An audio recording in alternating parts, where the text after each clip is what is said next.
17 अगस्त to the point the Hindu analysis में आपका स्वागत है। आज देखते हैं कौन सी इंपॉर्टेंट न्यूज़ और एडिटोरियल आया हुआ है जिसको हमने डिस्कस करना है। So before starting the discussion, जैसे आपको पता है कि एक मेंस का आंसर आपने लिख के भेजते हो और एक प्रीलिम्स का जो क्वेश्चन है मैं आपको देता हूं, जो कि आप कमेंट सेक्शन में उसका आंसर देते हो। तो यहाँ पे मैं आपको बता दूं, हमारे टेलीग्राम पे अभी 2 चैनल्स हैं। ये जो पहले से हमारा चैनल चलता आ रहा है सिविल्स विद आकाश 40 to 43, जिस पे सब्सक्राइबर्स आपको देखने को मिलेंगे, तो कम ज़्यादा होते रहते हैं। यहाँ पे ये वाला चैनल है कि जहाँ पे मतलब this is not only for the mains, ठीक है। यहाँ पे काफ़ी जो नोटिफिकेशन आए या फिर कुछ और है वो डालते रहता हूँ मैं। और ये वाला जो चैनल अभी लेटेस्ट जो बनाया है 1 दिन पहले या 1.5-2 दिन पहले, वो है civils with Aakash mains study material, ठीक है। तो यहाँ पे राजे अभी तो मैं यही कर रहा हूँ कि जो आप आंसर भेजते हो मैं आपको चेक करके भेज देता हूँ, और जिसमें मुझे अच्छा आंसर लगता है मैं उसको ग्रुप में शेयर कर देता हूँ ताकि आपको पता लगता रहे, ठीक है। अब धीरे धीरे करके इसमें जो मटेरियल है मेंस के रिगार्डिंग जो चीज़ें हैं वो भी मैं डालना स्टार्ट करूंगा, लेकिन ऑब्वियसली लेकिन पहले थोड़ा सा एक फाउंडेशन बन जाए आपका, आपको पता लग जाए कि किस तरह का आंसर आपको लिखना होता है, ठीक है। सो वही है कि आप आंसर लिख के भेज दिया करो। और भेजना किस पे है मैं बार बार आपको बताता हूँ, @आकाश, ठीक है, 8283 इसको सर्च करोगे आप टेलीग्राम पे तो आपको मिलेगा। उस चैनल को आप सब्सक्राइब तो क्या करना, उसको पीडीएफ भेज देनी है, ठीक है जी, उसमें पीडीएफ भेजनी है। So before starting the discussion आपको एक क्वेश्चन का आंसर देना होता है जो कि आज इन्वायरमेंट से रिलेटेड है। आपको पता है इन्वायरमेंट के जो क्वेश्चन है वो काफ़ी ज़्यादा आते हैं। जो इन्वायरमेंट है एक अच्छा टॉपिक भी है और एक फेवरेट टॉपिक है यूपीएससी का। क्वेश्चन देखते हैं, consider the following with respect to edge species, these species have few close relatives and are often extremely distinct in the way they look, live and behave. Number 2, the unique species are also on the verge of extinction, and if they disappear, there will be nothing like them left on the planet. ठीक है, तो आपने incorrect बताना है। यहाँ पे एक चीज जो देखने वाली है, जो सोचने वाली है और अच्छे तरीके से समझने वाली है कि भाई आपने इनकरेक्ट बताना है, करेक्ट नहीं बताना। अगर नहीं आता टॉपिक पढ़ो, आंसर दो। अगर नहीं आता गूगल करो, आंसर दो, लेकिन आंसर दो राजे। वही बच्चे आंसर दे रहे हैं, जैसे साहिल हो गया, रमन है, हरमन है, ठीक है। फिर एक दो नए बच्चे भी हैं, मैं नाम भूल गया, तो कल को स्क्रीनशॉट डालूंगा, ठीक है।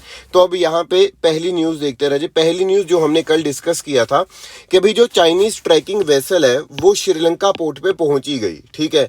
मतलब क्या था कि इंडिया ने बोला था कि जो चाइनीज वेसल यहाँ पे आने लगी है, जो चाइनीज वेसल आने की बात की जा रही है यहाँ पे इंडियन ओशन में, कि वो सिक्योरिटी कंसर्न्स को लेकर बहुत बड़ा चैलेंज है, और वो सैटेलाइट की जो इमेजरी है उसको क्या करेगी, वो डिटेक्ट करेगी, और जो इंडियन ओशन में जो प्रॉब्लम्स है वो क्रिएट होती हमें नजर आएंगी। ये चीज यहाँ पे बोली जा रही थी, ये चीज हमने ऑब्जर्व की थी, है कि नहीं। तो यहाँ पे अगर हम देखते हैं चीजों को मतलब समझें अगर के अच्छे वे से, तो यहाँ पे हमें देखने को मिला कि जो चाइनीज सैटेलाइट है वो श्रीलंका ने अलाउ किया कि वो हमारी टेरिटरी में आ सके, मतलब श्रीलंका की टेरिटरी में। यहाँ पे देखिए झंडे झंडे लेकर वो वेलकम से भी किया जा रहा है। तो अभी जो चीज है वो है क्या, देखो यूएसए ने और इंडिया ने दोनों ने कंसर्न दिखाया था कि ये इंडियन ओशन में एक बहुत बड़ा कंसर्न निकल के आ सकता है, आप इसको अलाउ मत करो। लेकिन उन्होंने अलाउ किया, उसका रीजन क्या क्या आपको भी पता है कि अगर सपोज कर लो 100 रुपीज का डेट है किसके ऊपर, श्रीलंका के ऊपर, मतलब डेट का मतलब उन्होंने पैसा वापस करना है, तो उसमें से 10 रुपीज का डेट सिर्फ और सिर्फ चाइना का है, नंबर 1। नंबर 2, चाइना ने टाइम टू टाइम, जब इंडिया ने भी कई बार हेल्प नहीं की तो चाइना ने हेल्प की है। नंबर 3, चाइना के काफी प्रोजेक्ट्स चल रहे हैं श्रीलंका में जो कि श्रीलंका को स्टेबल कर सकते हैं। नंबर 4, श्रीलंका को ऐसा लगता है कि आईएमएफ से पैसे दिलाने के लिए एक अच्छे वाले वो जो चाइना है उसकी हेल्प कर सकता है। सो इन चीजों को देखते हुए श्रीलंका ने मुझे लगता है यहाँ पे अलाउ किया, और ये GS2 का राजे पार्ट बन जाता है यहाँ पे, और जिससे हमें पता चलता है कि यार ये वाली जो चीज है श्रीलंकन पोर्ट वाली, ये चीज हमें देखने को मिली। नंबर 1 तो यही न्यूज है। Number 2, Kashmiri Pandit shot dead by militants. देखो ये न्यूज सच तो कोई ऐसा नहीं कि आपको पूछेंगे कि उसका नाम बताओ प्रीलिम्स में, ठीक है, या फिर कौन से मिलिटेंट थे, ये नहीं पूछेंगे राजे। लेकिन दिक्कत देखो मेंस में आप लिख सकते हो, और वैसे भी यार प्रॉब्लम देखो कि जो टारगेटेड किलिंग्स हैं वो बढ़ती जा रही हैं। अब सरकार ने वहां पे बोला कि यार हमने यहाँ पे आर्टिकल 370 को हटा दिया या जो भी किया वहां पे प्रोसेस, ठीक है। अब उस चीज के बाद में सरकार ने यहाँ पे रिहेबिलिटेशन या फिर कुछ और प्रोसेस भी लगाने की बात की। अभी जब इनको मतलब शॉट डेड करने से पहले इनको थोड़ा बहुत फैमिली वालों को पता लग गया था चीज़ों के बारे में.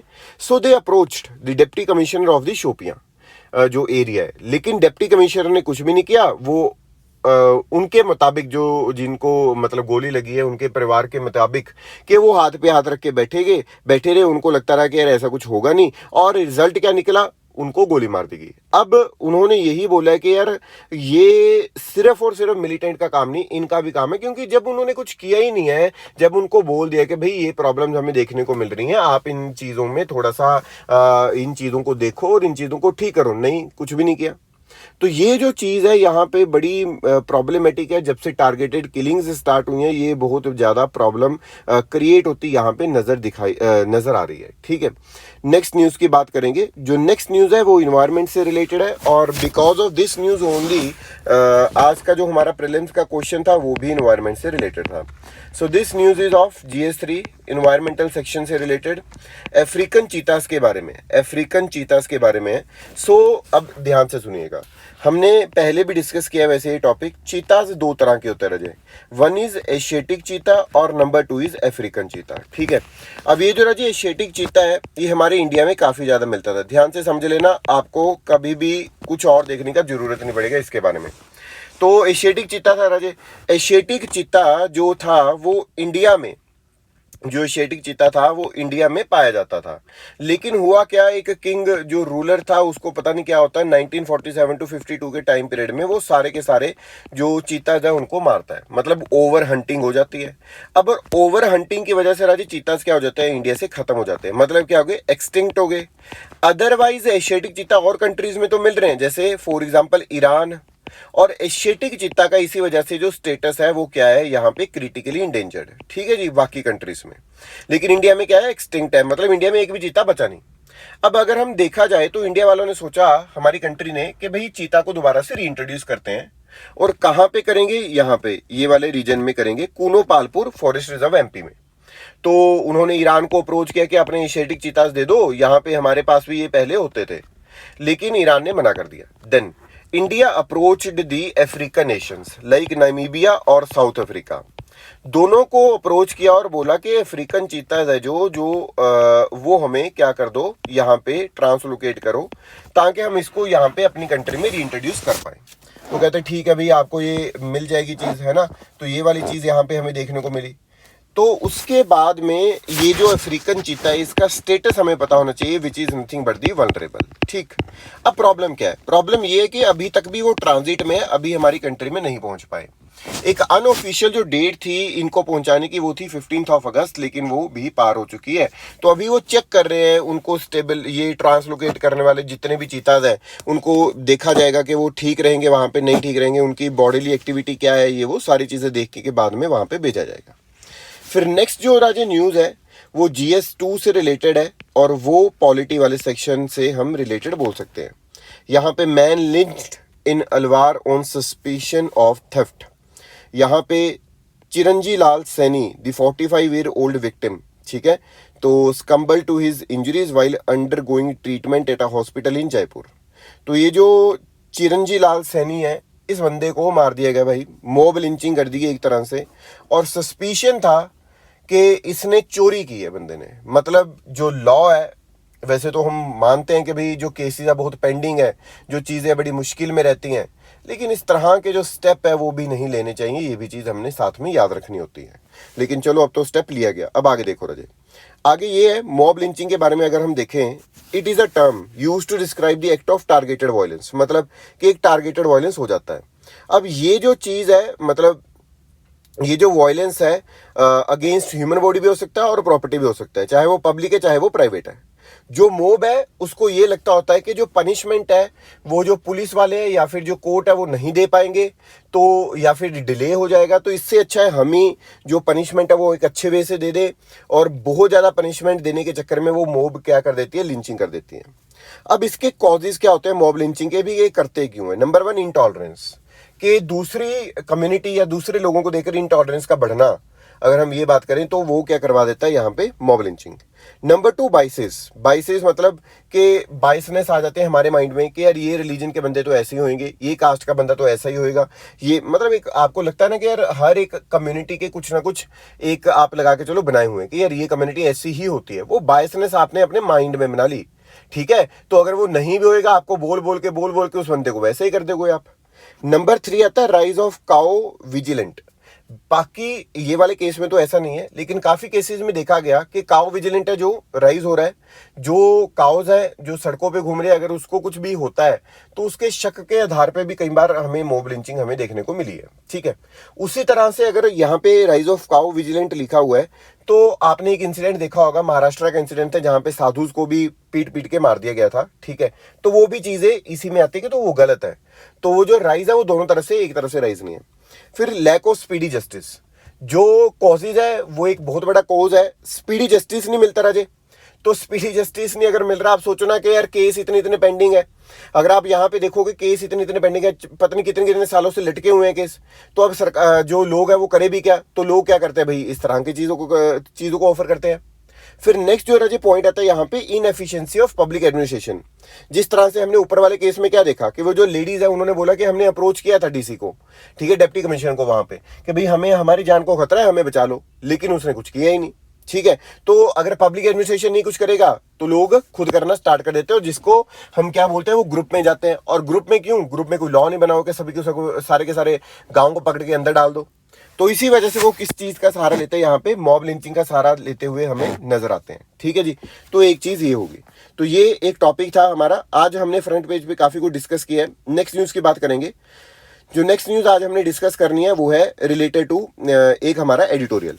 सो एडिटोरियल स्टार्ट करने से पहले वही हमारा रीति रिवाज कि भाई एक मेंस का question, disasters are not an act of God alone. जो डिजास्टर्स है वो सिर्फ एक्ट ऑफ गॉड नहीं है, but are also determined by human interventions. इस पे कमेंट करना है, ये चीज आपने बतानी है।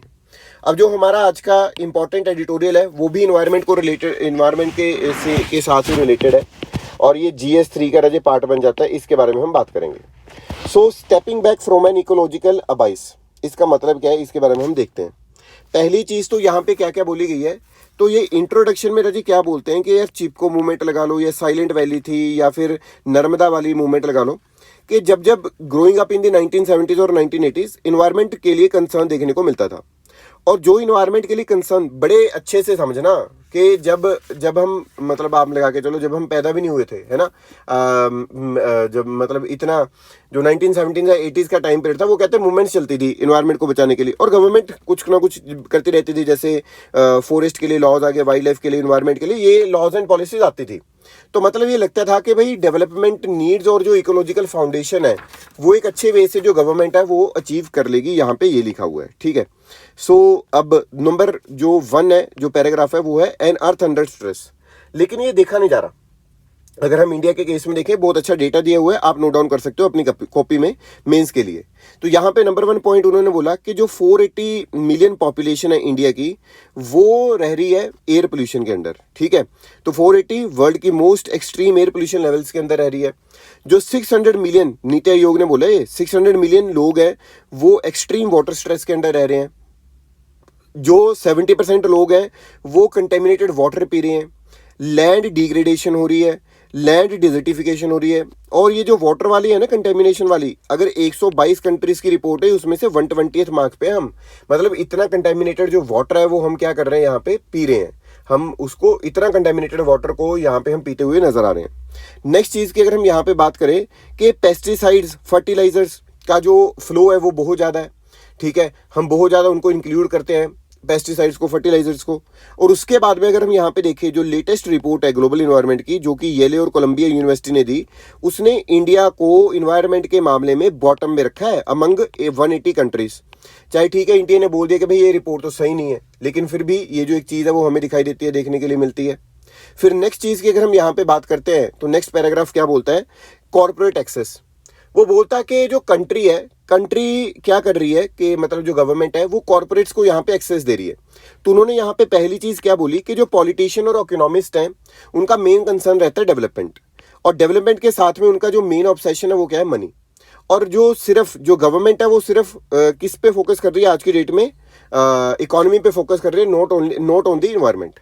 सो जो इनफैक्ट जो गवर्नमेंट है वो डिसमेंटल कर रही है लॉज को, जो कि कॉरपोरेट को एक्सेस दे रहे हैं, जो कि ज़्यादा एक्सप्लॉइट करेंगे नेचर को और नेचुरल रिसोर्सेज को। और अगर हम यहाँ पे बात करें तो 2022-23 का अगर बजट देखें तो हाईवेज का जो बजट था, हाईवेज बनाने का जो बजट था, अगर 100 रुपीज़ रखा गया था इन्वायरमेंट के लिए, तो हाईवेज का बजट मल्टीप्लाई बाय 40 था, मतलब 4000 रुपीज़ था। तो ये बहुत ज़्यादा है। तो इन्वायरमेंट को भी साथ में प्रोटेक्ट कर रहे हैं हम। वो कहते हैं मैं ये नहीं बोलता कि भाई सिर्फ और सिर्फ इन्वायरमेंट को करो, लेकिन सस्टेनेबल तो करो, जो चीज़ें वो तो इम्प्रूव्ड वे में रहें। ठीक है, फिर इन्होंने यहाँ पे क्या बोला कि माइनिंग के जो प्रोजेक्ट्स है वो बहुत ज़्यादा प्रॉब्लम क्रिएट करते हैं आदिवासी टेरिटरी में, ठीक है, ट्राइबल एरियाज में। फिर जो ओशियंस है वो तो भरे पड़े हैं किसके साथ में, डीप ओशियंस या फिर ओशियंस प्लास्टिक के साथ में। तो ये जो कुछ चीज़ें हैं उसके बारे में यहाँ पे बताया गया। फिर उसके बाद में ये वाला जो पैराग्राफ है, यहाँ पे क्या देखने को मिलता है हमें, एक्सट्रीम इवेंट्स। आपने राजी देखा होगा एक्सट्रीम इवेंट्स में कि क्या था कि एक बार हम यहाँ पे वैसे ही चले गए नज़दीकी ये पहाड़ियों पे, तो हिमाचल में, तो ये वहाँ पे जा रहे हैं कि भाई वहाँ पे लैंडस्लाइड वाली कंडीशन बनी हुई हैं, पत्थर आ रहे हैं ऊपर से गिर रहे हैं, भाई पता नहीं लग रहा।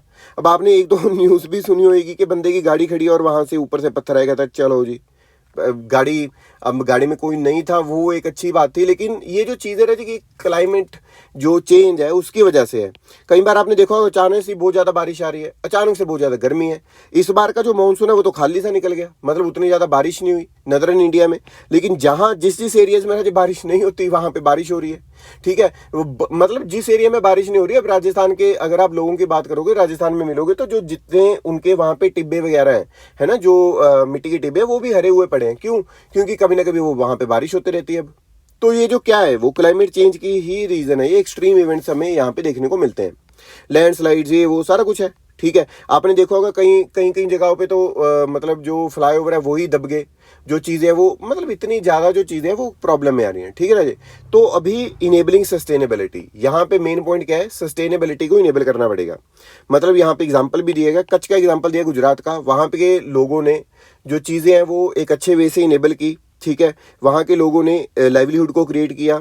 यहाँ पे ऑर्गेनिक कला कॉटन की बात की गई, mix of traditional new skills की यहाँ पे बात की गई, कम्युनिटी लेड जो इको टूरिज्म है, जैसे होम स्टेज हो गया उत्तराखंड में, लद्दाख में, सिक्किम में, ये चीज़ बढ़नी चाहिए। ये सारी चीज़ें जो हैं वो इको टूरिज्म के अंडर आती हैं।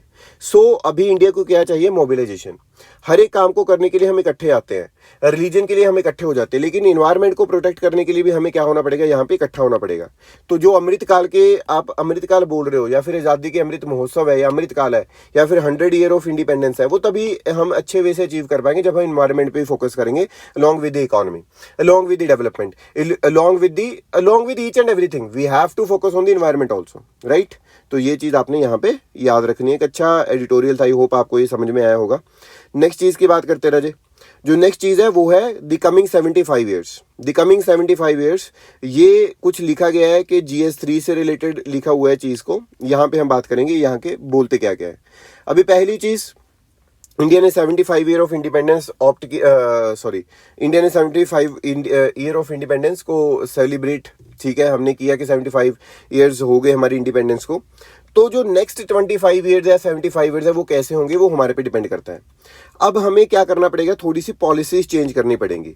और पॉलिसीज चेंज करते हुए उन्होंने यहाँ पे बोला कि रिसर्च और डेवलपमेंट पे फोकस करना पड़ेगा, रिसर्च और डेवलपमेंट पे पैसे लगाने पड़ेंगे। ठीक है, तो यहाँ पे उन्होंने क्या बोला, सबसे पहले तो इंफ्रास्ट्रक्चर को स्ट्रेंथन करना है हमने। और इंफ्रास्ट्रक्चर को स्ट्रेंथन करने के लिए उन्होंने बोला कि जो हमारी GDP की स्पेंडिंग है, GDP अगर हमारी 100 है तो उसमें से बहुत ज़्यादा पैसा हमें इन्वेस्ट करना पड़ेगा साइंस एंड टेक्नोलॉजी पे, रिसर्च और डेवलपमेंट पे। तो मिनिमम 4% ऑफ GDP की जो स्पेंडिंग है वो यहाँ पे बोली जा रही है। उन्होंने एग्जाम्पल भी दिया साउथ कोरिया का और इजराइल का कि वो 5%, 6%, 10% इतनी ज़्यादा जो स्पेंडिंग है रिसर्च और डेवलपमेंट पे करते, लेकिन हम नहीं कर रहे। जो फर्स्ट क्लास इंफ्रास्ट्रक्चर है वो कहते हमें वहाँ पे प्रोवाइड करना पड़ेगा। और एक चीज़ और, जब हम स्पेंडिंग कर रहे होंगे, जब हम इंफ्रास्ट्रक्चर प्रोवाइड कर रहे होंगे, तो उसको चलाने के लिए वेल ट्रेंड, ठीक है, इंस्टीट्यूशन एडमिनिस्ट्रेटर हो गए, जो चीज़ें हैं वो सारी लोगों को प्रेजेंट होना वहाँ पे पड़ेगा, अदरवाइज ये चीज़ काम नहीं करेगी। नंबर 2, अगर हम यहाँ पे देखें तो पॉलिसी को चेंज करना पड़ेगा, जो लार्जर बजट है यहाँ पे अकोमोडेट करना पड़ेगा, अदरवाइज जो बाकी कंट्रीज है वो बहुत ज़्यादा आगे निकल जाएंगी। ठीक है, तो जो इंस्टीट्यूशंस हैं उनको भी यहाँ पे उन्होंने बोला कि इतना ज़्यादा इंपावर करना पड़ेगा कि वो इस चीज़ का क्या ले सके, फ़ायदा ले सके। ऐसा ना हो कि जो सरकार है उसने पैसा लगा दिया, ठीक है, पैसा देती जा रही है, इनके पास स्टाफ नहीं है, इनके पास ट्रांसपेरेंसी नहीं है, ठीक है, फिर इंटरनेशनल स्टैंडर्ड्स नहीं है, फीडबैक प्रोसेस नहीं है, फिर डिले हो रहा है। तो ये जो सारी चीज़ें इनको पहले ठीक करना पड़ेगा, फिर उसको बाद सरकार को पैसा देना चाहिए रिसर्च और डेवलपमेंट के ऊपर। क्योंकि इन्होंने बोला कि इसको फिर आप आईटी मेजर कंपनीज है जो टाटा कंसल्टेंसी सर्विसेज हो गया है, कुछ और चीज़ें हैं, उनकी हेल्प लो। ठीक है, साइंस फॉर द मासेस, उन्होंने बोला जो साइंस है वो मासेस के लिए होनी चाहिए। मासेस इन द सेंस कि वो कुछ के लोगों को बेनिफिट न दे, वो सारे लोगों को बेनिफिट दे। और ये तभी हो पाएगा अगर सरकार काफ़ी ज़्यादा अच्छे वे से यहाँ पे पैसा इन्वेस्ट करना स्टार्ट करेगी। कहाँ पे? रिसर्च और डेवलपमेंट में। क्योंकि सरकार ही ऐसी चीज़ है जो लोगों के लिए सोच सकती है। जो प्राइवेट बंदा है, जो फिर कॉरपोरेट्स है, वो ऑब्वियसली पहले अपना बेनिफिट देखेगा, फिर उसके बाद में दूसरे का देखेगा। सरकार का, हमारे का मॉडल आज भी सोशलिस्टिक मॉडल है, तो उसी हिसाब से जो सरकार है उसको सोचना चाहिए और जो चीज़ है ये सभी लोगों तक पहुंचनी चाहिए। चलिए नेक्स्ट चीज की बात करते हैं। जो नेक्स्ट चीज है वो राजी यहाँ पे एथेनॉल ब्लेंडिंग को लेकर है। बड़े अच्छे वे से समझिएगा, बहुत इंपॉर्टेंट चीज है ये, एक अच्छी मतलब न्यूज है। अब यहाँ पे देखिए, पहली चीज ब्लेंडिंग का मतलब क्या है। सपोज करके चलते हैं हमारे यहाँ पे 100% पेट्रोल है ना, आप पेट्रोल डलवाने जाते हो, वहाँ पे 100 पेट्रोल है। लेकिन यहाँ पे बोला गया अब पेट्रोल हम मंगवाते कहाँ से? बाहर से इंपोर्ट करते हैं। अब जब भी हम बाहर से इंपोर्ट करेंगे किसी भी चीज़ को, तो जो हमारे जो बैलेंस ऑफ ट्रेड है वो क्या हो जाएगी? डेफिसिट में चली जाएगी। मतलब हमें नुकसान होने लग जाएगा। हमारा इंपोर्ट इंक्रीज हो रहा है, एक्सपोर्ट हम उतना कर नहीं पा रहे, है कि नहीं? एक्सपोर्ट डिक्रीज है। तो इससे क्या होता है, जो हमारे बैलेंस ऑफ पेमेंट्स है वो उसमें क्या आती है? दिक्कत आनी स्टार्ट हो जाती है, वो नेगेटिव में जाना स्टार्ट हो जाते हैं, बैलेंस ऑफ पेमेंट नेगेटिव में जाना स्टार्ट हो जाते हैं। इन चीज़ों को रोकने के लिए, और हम डिपेंडेंट भी है बाकी कंट्रीज पे ऑब्वियसली, तो यहाँ पे रोकने के लिए उन्होंने बोला कि एथेनॉल को ब्लेंड करो, मतलब एथेनॉल इसमें थोड़ी बहुत डाल दो। अब एथेनॉल राजी होती क्या है? आपने क्या होती है? इथाइल एल्कोहल होती है, मतलब जो एल्कोहल में थोड़ी सी यूज़ होती है, ठीक है, तो शराब में या दारू में या फिर पेग में, तो उसमें जो एथाइल एल्कोहल डालते हैं वो थोड़ी सी डालते हैं, लेकिन यहाँ पे ऑब्वियसली प्योर फॉर्म में रहती है। अब ये वाली जो चीज़ है 100 में, वो कहते हैं कि यहाँ पे 5 डाल दो, 95, तो ये क्या होगी? ब्लेंडिंग। ठीक है, 5 क्या होगी यहाँ पे? एथेनॉल। 95 क्या होगा यहाँ पे? पेट्रोल या फिर गैसोलीन, जो भी आप बोलना चाहते हो। 90 यहाँ पे होगा तो 10 यहाँ पे हो जाएगी, 20 यहाँ पे होगा तो 80 यहाँ पे होगी। इसको हम बोलते हैं राजे एथेनॉल ब्लेंडिंग, मतलब ब्लेंड करना एथेनॉल को विद दी गैसोलीन, राइट। तो ये एक चीज़ है। अब एथेनॉल की जो ब्लेंडिंग का टारगेट था वो था E20। E20 का मतलब एथेनॉल को 20% हमने ब्लेंड करना है, मतलब 20-80 की रेशियो लेकर आनी है बाई 2030।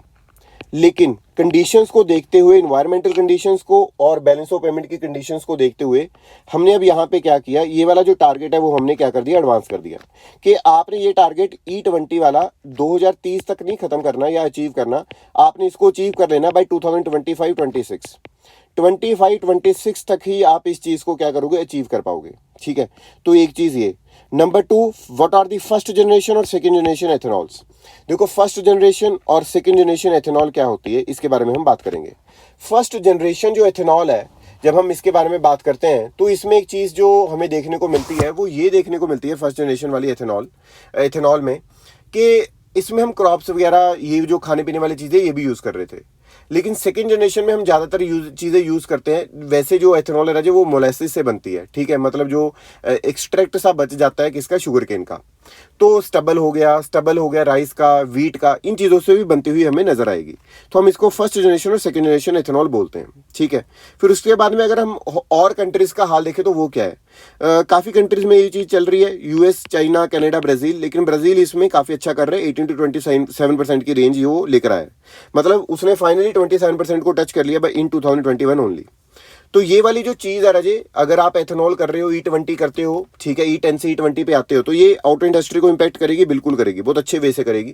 क्योंकि उनको सारी चीज़ों को चेंज करना पड़ेगा, इंजन को चेंज करना पड़ेगा, अदरवाइज जो एथेनॉल है वो जो इंजन है उसको क्या करेगी? खराब करना स्टार्ट कर देगी। अब ये जो एथेनॉल ब्लेंडिंग है राजे, वो उसका हमें हेल्प कैसे करेगी? जो इंडिया के इम्पोर्ट्स हैं, ऑयल इम्पोर्ट्स हैं almost 85%, on which government spends a considerable amount of foreign exchange, ठीक है, उसको क्या कर देगी? डाउन कर देगी। और एथेनॉल जो आउटपुट है वो फार्मर की इनकम को इंक्रीज करेगी। जैसे स्टबल उसको आग लगा दी, ठीक है, लेकिन उससे डिमांड जनरेट होगी स्टबल की, तो ऑब्वियसली लेकर जाएंगे तो ये चीज़ होनी स्टार्ट हो जाएगी। लेकिन या फिर कुछ इस तरह के क्रॉप्स लगाने स्टार्ट कर देंगे फार्मर्स, जिससे एथेनॉल की ब्लेंडिंग होती है, एथेनॉल बनती है और वो उनको इनकम देगी। फिर इसके जो कुछ ऑब्जेक्शंस है उसके बारे में हम बात करते हैं। अगर हम यहाँ पे बात करें तो जो सेकेंड जनरेशन एथेनॉल प्रोजेक्ट है उसमें मतलब एक चीज़ अगर हम देखते हैं तो ग्रीन हाउस गैसेस को भी ये रिड्यूस करेगी। लेकिन इसमें एक प्रॉब्लम है, जैसे मैंने आपको बोला कि कुछ क्रॉप्स ऐसी होंगी जो फार्मर्स उगाना स्टार्ट करेंगे, उससे होगा क्या, जो लैंड की डाइवर्जन है वो होनी स्टार्ट हो जाएगी, जो क्रॉप्स की डाइवर्जन है वो होनी स्टार्ट हो जाएगी। मे बी जो दूसरी क्रॉप्स है वीट राइस ये वो महंगी होनी स्टार्ट हो सकती हैं, बिकॉज जो फार्मर है उसको लगेगा यार मुझे तो इस चीज़ से फायदा हो रहा है, तो वो उसी चीज़ को करेगा, दूसरी चीज़ को नहीं करेगा। चलिए नेक्स्ट न्यूज़ के बारे में बात करते हैं। नेक्स्ट न्यूज़ के बारे में देखते हैं। जो नेक्स्ट न्यूज़ है आज की उसके बारे में अगर हम देखें तो वो रिलेटेड है तलाक़ हसन। तो क्या एक होता है तलाक़ बिद्दत, मतलब एक ही प्रोनाउंसमेंट में तलाक तलाक तलाक बोला और तलाक हो गया। लेकिन तलाक़ हसन में ये वाली चीज़ नहीं है। तलाक़ हसन में क्या होता है कि 3 महीने में एक बार बंदा बोलता रहता है तलाक तलाक तलाक, ठीक है। तो इस टाइम पीरियड के बीच में मतलब ये talaq Hasan is the form of divorce by which Muslim man can divorce his wife by pronouncing talaq once every month over a 3 month period. अगर तो 3 महीने के अंदर अंदर बोल दिया भाई तो फिर तो तलाक हो जाएगा, अदरवाइज नहीं होएगा। तो यहाँ पे पिटिशनर ने ये बोला था, ये भी गलत है। तो ये 14 को 15 21 25 को क्या करता है, ये हार्म कर रहा है। लेकिन सुप्रीम कोर्ट ने बोला कि यार इतना कुछ ज़्यादा इम्प्रॉपर नहीं है, ये ठीक है, इम्प्रॉपर है लेकिन उतना इम्प्रॉपर नहीं है, नॉट सो इम्प्रॉपर। तो इसको चलने देते हैं अभी। अगर इस पे कुछ लॉ बनेगा तो ऑब्वियसली जो गवर्नमेंट है वो लॉ बना सकती है। तो ये जो तलाक़ हसन है ये वाली चीज़ है। दूसरी चीज़ उन्होंने बोला कि जो वीमेन है उसके पास भी डाइवोर्स लेने के लिए चीज़ है जिसका नाम है खुला।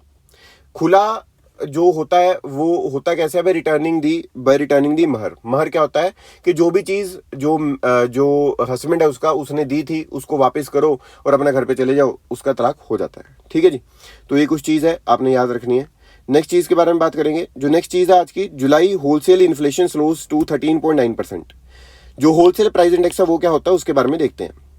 पहली चीज ये जो what is the wholesale price index, इसमें क्या है, it measures the changes in the prices of goods sold and traded in bulk by wholesale business to other business, ठीक है, मतलब होलसेल के लेवल पे। इसको पब्लिश कौन करता है राजे, office of economic adviser, ministry of commerce and industry.